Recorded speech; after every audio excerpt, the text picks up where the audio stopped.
Good evening, Honorable Mayor and members of the City Council. This is our second reoccurring monthly update on homelessness and homeless services provided by the City of Santa Ana. Homelessness continues to be a complex issue, and the City of Santa Ana remains at the forefront of addressing it and using all of our available tools.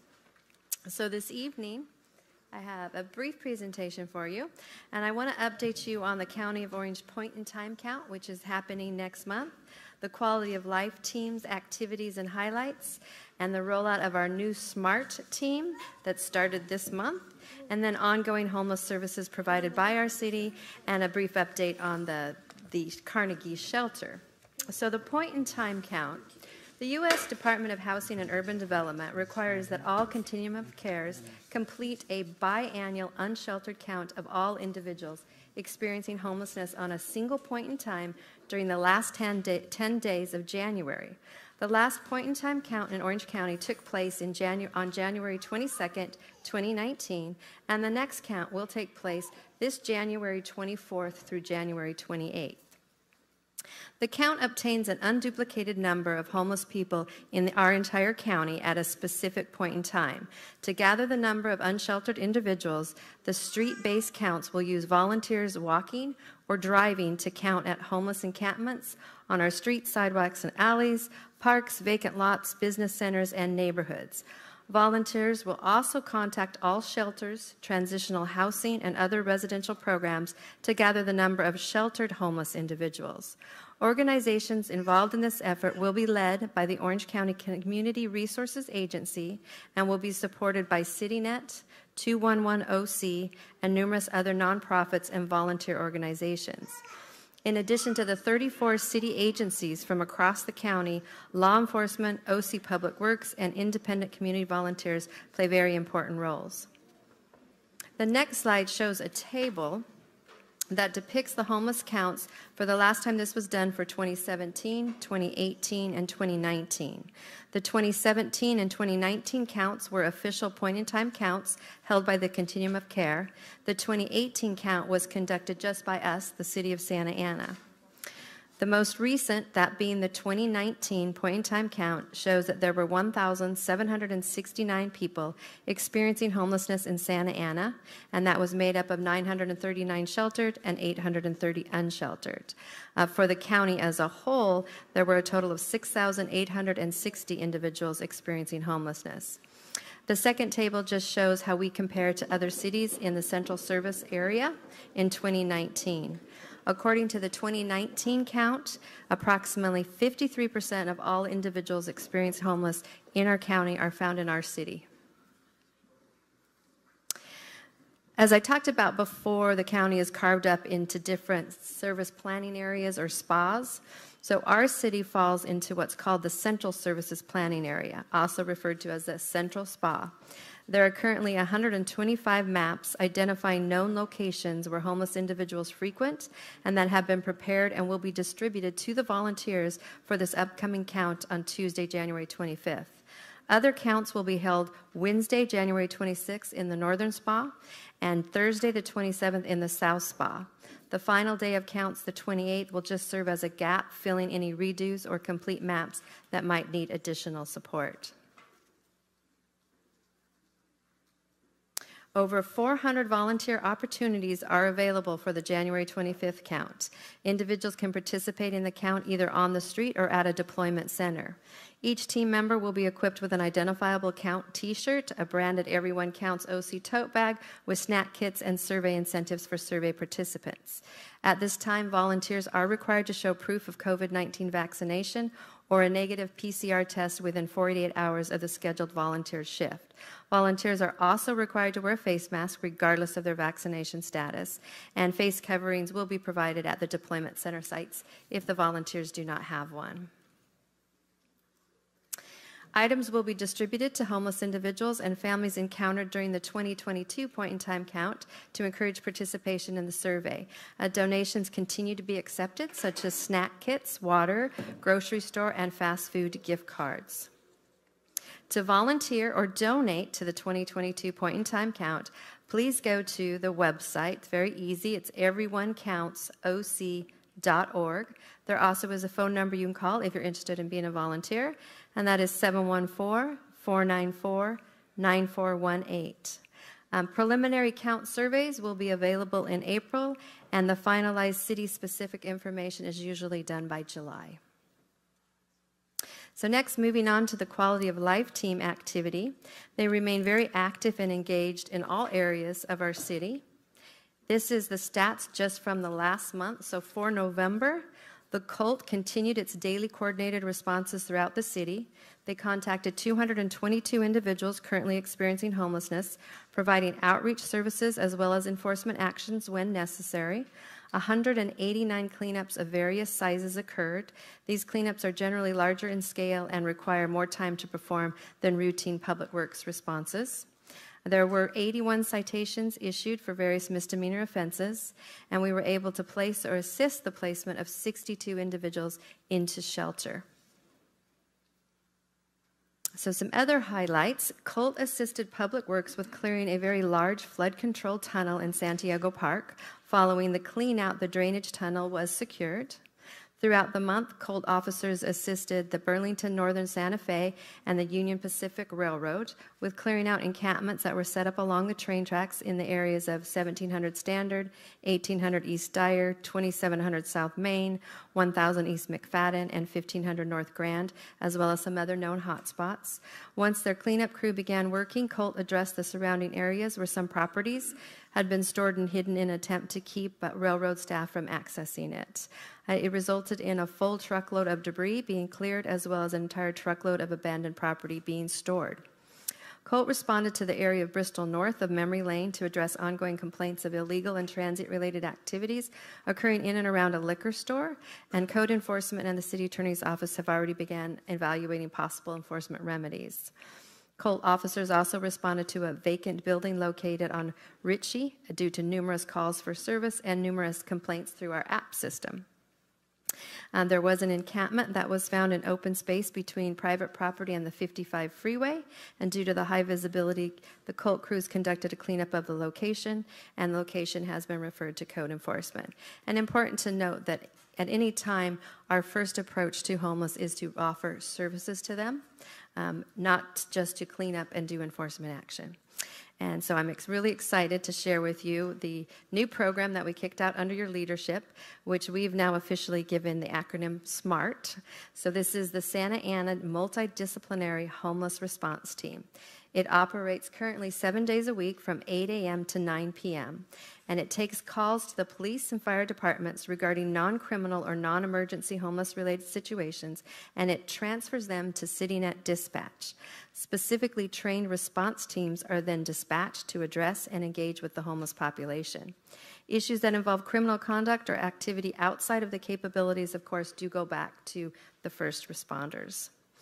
So via the 911, they can be diverted to the CityNet Dispatch Center, or our residents, should they encounter a homeless person in need of assistance, they can reach the dispatch center directly if they call the number that's depicted on the slide. That's 714-242-3706, and the city will begin marketing efforts around that number to try to limit the amount of calls that go to 911.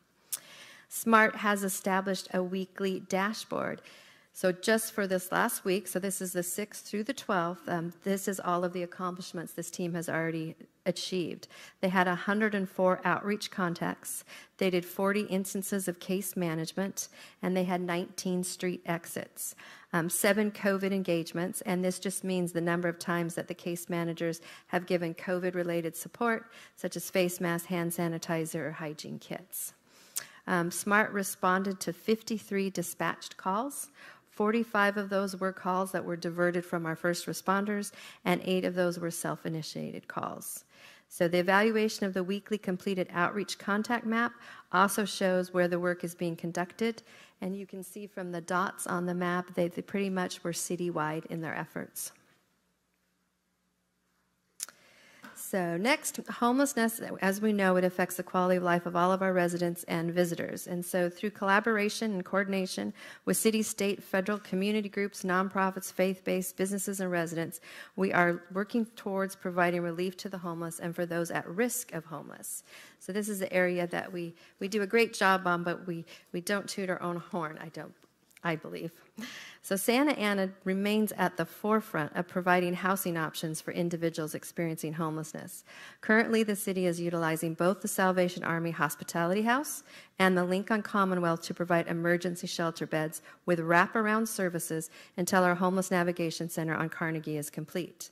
In total, the city of Santa Ana has provided shelter beds for 499 persons currently experiencing homelessness at both the Hospitality House and the Link during the calendar year 2021.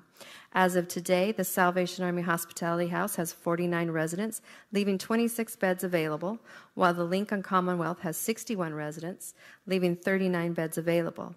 The Santa Ana Homeless Navigation Center on Carnegie remains in construction and will initially provide 200 beds with capability to expand to over 300 beds. Construction is progressing, and we look forward to an opening in the new year.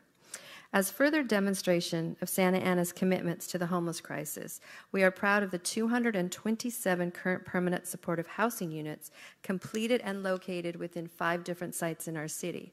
An additional 207 units are currently in pre-development or under construction at 5 additional locations within our city. In total, the city very soon will have a total of 437 permanent supportive housing units. In addition, through the use of HUD emergency solution grants, rental assistance funding for individuals experiencing or at risk of becoming homeless, Santa Ana is typically awarded about $500,000 for this program annually. These funds are used for homeless prevention, rapid rehousing, shelter, as well as data and street outreach. Funds for homeless prevention and rapid rehousing include short-term rental lease payments, as well as utility and security assistance to help an individual through any temporary situation. Housing vouchers are also issued by the Santa Ana Housing Authority, and currently there are vouchers that are set aside specifically for individuals experiencing homelessness. To date, 422 vouchers have been issued. That concludes my update. I know that was a lot of information, but a lot I wanted to share with you, and staff and myself are available if you have any questions. Great. Thank you for that presentation. A lot of good information. So let me go ahead and bring it back to the City Council to see if they have any questions or comments. Councilmember Fan, and then Councilmember Peñalosa.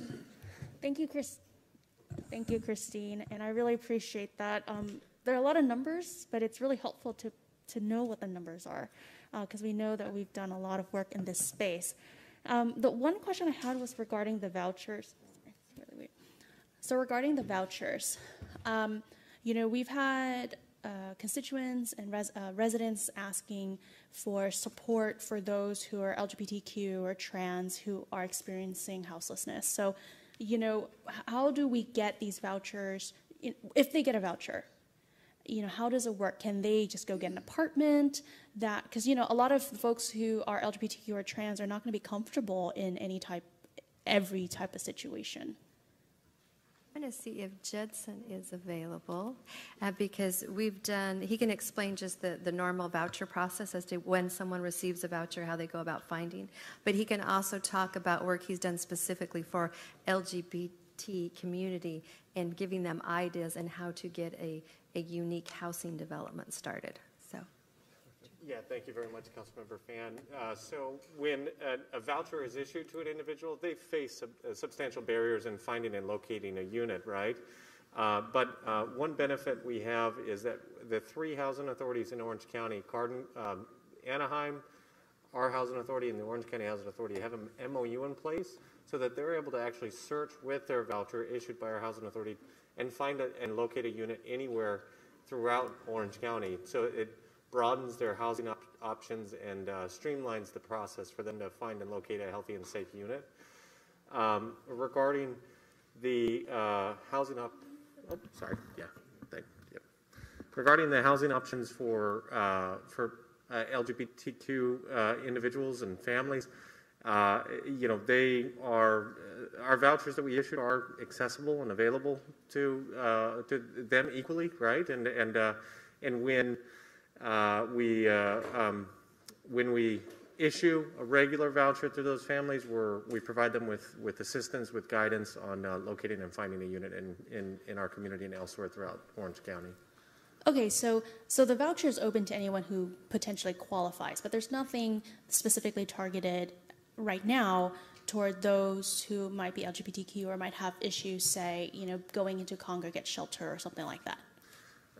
That's correct. We do not have a voucher specifically for individuals, LGBTQ individuals.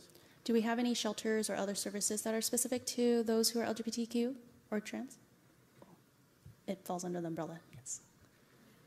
So maybe, Stephen, can you talk about, so you met with Latinx and you were giving them ideas. So there's a model, I believe it's in LA, where a housing development was created specifically for the underserved community members, such as LGBTQ. And that was done, and I think I did the letters wrong, but that was LA. And so one of the things that we did have a meeting with Latinx locally here to provide them the steps of how they could go about achieving that through when we do an RFP for an affordable housing development. So if you can provide just a little more conversation that you had with them on that topic. We had an extensive conversation with them, Councilmember Fan, regarding growing as an organization, learning the grant process, learning and copying and mimicking what was going on in LA. Judson and I sat down with them for about an hour and a half, I believe in October, with a number of staff members who are leading the efforts on both our RFP that Judson just released, as well as our CDBG RFP, which provides opportunities for nonprofits. And we asked them to do some legwork on their own of how to mimic the LA model. Because what they're wanting and what their goal is to have almost a house that's dedicated to them, that they would probably purchase and then rent out and act as landlord. And so we're helping them mature and grow as a nonprofit in order to understand the process, the lingo, and the grants that are out there, both state, local, and federally. So that's really helpful. I guess my question was just to see right now, as we're providing a myriad of services to those who are experiencing homelessness, what is specifically available. So that just gives me a better frame of reference of, the future work that I might want to pursue. Judson has two different categories of vouchers. There's some that are portable, and then some that are actually project-based vouchers. And those stats were individually stated on the presentation. Thank you, Councilmember. Councilmember Peñalosa. Thank you, Mayor Sarmiento, and thank you for that presentation, Madam City Manager. The only question I had was in reference to slide number 12 in your presentation under November 2021. My question is, why did we see a 50% reduction in the cleanups conducted, 189 total in November, down from 331 in October? The answer to that question is that the cleanups that were conducted in the month of November were large scale and much more complex than easier ones. So the larger scale ones require more time to perform and require a lot more resources from public works. So while the number decreased for the month of November, the actual volume of work was probably the same. Okay, for future reference, thank you for that. I would appreciate if there's some kind of asterisk, if that is why there's that difference there, because that is a substantial drop, and I want to make sure that we're not, it doesn't look like we're losing track of the situation in the city and trying to maintain it clean. So just would appreciate that for any future presentation, but thank you for that. Great, thanks for those comments, Mayor Pro Tem. Thank you, Mr. Mayor. I love seeing the stats that 62 shelter placements, excuse me, and 81 arrests. So the fact that we have so many shelter placements says so much about how this city is addressing homelessness. And so we have critics that come out and act like we come out with force first or arrests and citations first. But as it's showing, even though there are a little bit more arrests, the fact is we know that there are a lot of homeless folks that do not want to accept services and want to continue certain activities here in our community.